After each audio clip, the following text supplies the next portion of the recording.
জীবন ছোট হোক বা বড় হোক, আমাদের চাহিদার কোনো শেষ নেই। হয়তো কারো ছোট চাহিদা, আবার অনেকের বড়। আসসালামু আলাইকুম এভরিওয়ান, সবাই কেমন আছেন? আশা করছি যে যেখান থেকে ভিডিওটি দেখছেন সবাই ভালো আছেন। আল্লাহর রহমতে আমি এবং আমার ফ্যামিলি অনেকটা ভালো আছি।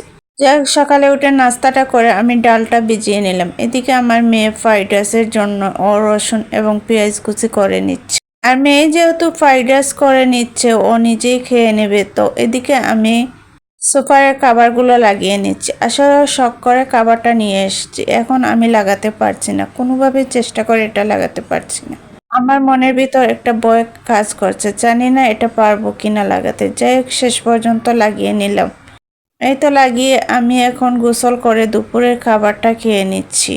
আসলে আমাদের ছোট বড় সবারই একটা চাহিদা আছে, আর চাহিদা যখন আমাদের পূরণ হয়ে যায় তখন মনের ভিতর একটা আনন্দ কাজ করে। আমার অনেক দিনের শখ ছিল একটা সোফা নেব, আর সোফাটা ফাইনালি নিয়ে আমি এখন কাভারটা লাগিয়ে নিচ্ছি।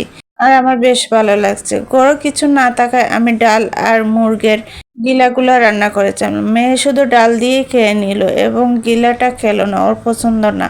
এই তো এরপর শপিংয়ে নিয়ে গেলাম, ওকে কয়টা যে টি শার্ট কিনে দিলাম আর একটা টপস কিনে দিলাম।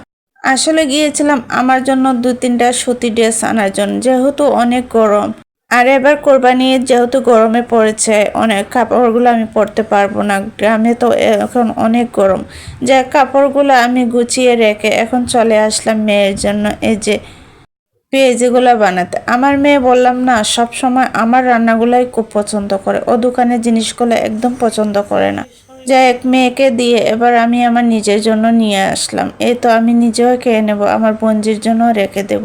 আর সবার ভিডিওটি কেমন লাগলো অবশ্যই কমেন্ট করে জানাবেন। ভিডিওটি ভালো লাগলে লাইক ও শেয়ার দিতে ভুলবেন না। সবাই সুস্থ থাকবেন, ভালো থাকবেন। ধন্যবাদ। দেখা হবে নতুন আরও একটি ভিডিওতে। আল্লাহ হাফিজ।